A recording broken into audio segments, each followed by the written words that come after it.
Assalamualaikum warahmatullahi wabarakatuh. Halo teman-teman, apa kabar hari ini? Semoga sehat ya. Di sini perkenalkan, nama saya Eka Rayu Wigati. Di video kali ini saya akan sedikit menjelaskan pemikiran karyanya Rosid Ridho. Apa aja sih yang akan kita bahas pada video kali ini? Yang pertama ada biografinya Rosid Ridho, yang kedua latar belakang pendidikan, yang ketiga pemikirannya Rosid Ridho mengenai pan-islamisme, yang terakhir atau yang keempat wafatnya Rosid Ridho. Sebelum kita mengenal siapa itu Rosid Ridho, yuk kita cari tahu biografinya Rosid Ridho. Rosid Ridho adalah murid Muhammad Abduh yang terdekat. Nama lengkapnya ialah Sayyid Muhammad Rosid Ridho. Ia lahir di tahun 1865 di Kolamun, suatu desa di Lebanon yang letaknya tidak jauh dari Tripoli, Suriah. Menurut keterangan, ia berasal dari keturunan Al-Husain, cucu Rasulullah. Ayah dan ibu Sayyid Muhammad Rosid Ridho berasal dari keturunan Al-Husain, putra Ali bin Abi Thalib, dengan Fatimah, putri Rasulullah.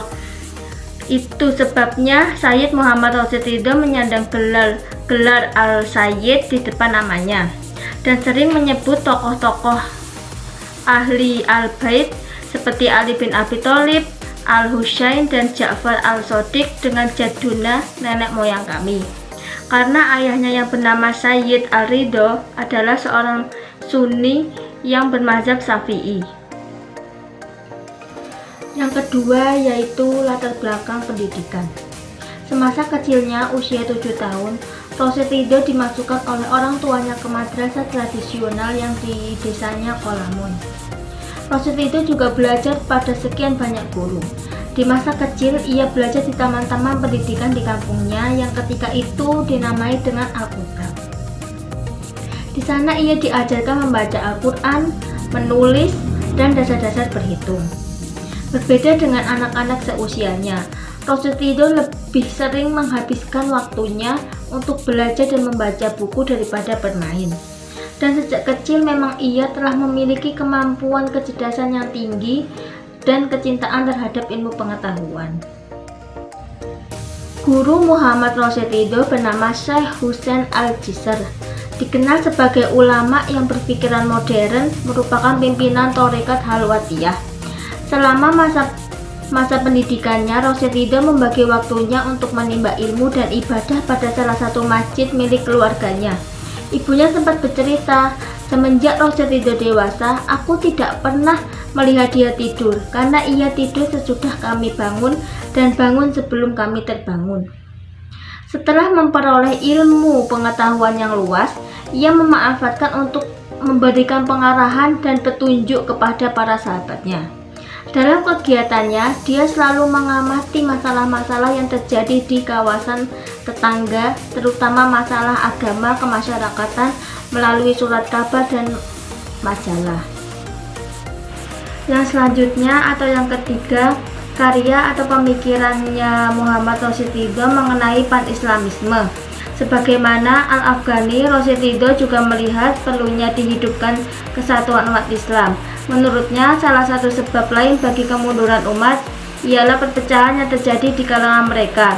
Kesatuan yang dimaksud oleh beliau bukanlah kesatuan yang didasarkan atas kesatuan bangsa, tetapi atas dasar keyakinan yang sama. Oleh sebab itu, beliau tidak setuju dengan gerakan nasionalisme yang dipelopori oleh Mustafa Kamil di Mesir dan gerakan nasionalisme di Turki yang dipelopori oleh Turki Muda. Ia menganggap bahwa nasionalisme bertentangan dengan ajaran persaudaraan seluruh umat Islam. Persaudaraan dalam Islam tidak dikenal pada perbedaan bangsa dan bahasa, bahkan tidak dikenal perbedaan tanah air. Rosid Ridho tidak memberikan format yang jelas bagi bentuk kesatuan yang dimaksud. Ia hanya menawarkan kekhalifahan yang sekaligus mengemban fungsi sebagai kepala negara. Khalifah menurutnya karena mempunyai kekuasaan legislatif maka harus bersifat mujtahid. Tetapi khalifah tidak boleh bersifat absolut. Ulama merupakan pembantu-pembantunya yang utama dalam soal memerintah rakyat untuk mewujudkan kesatuan umat itu. Ia pada mulanya meletakkan harapan pada kerajaan Utsmani, tetapi harapan itu hilang setelah Mustafa Kamil berkuasa di Istanbul dan kemudian menghapuskan sistem pemerintahan kekhalifahan. Selanjutnya, ia meletakkan harapan pada kerajaan Saudi Arabia setelah Raja Abdul Aziz dapat merebut kekuasaan di semenanjung Arabia. Yang terakhir yaitu wafatnya Rashid Ridho. Setelah berjuang dengan segala kemampuan yang ada padanya untuk kemajuan dan kejayaan Islam, Sayyid Muhammad Rashid Ridho sebagai ulama selalu menambah ilmu pengetahuan dan selalu berjuang selama hayatnya telah menutup lembaran hidupnya dalam usia 70 tahun.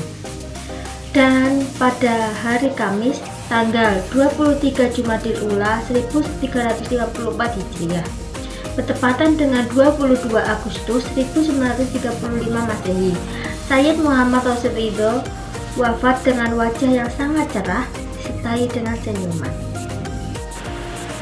Sekian video dari saya, kurang lebihnya mohon maaf. Wassalamualaikum warahmatullahi wabarakatuh.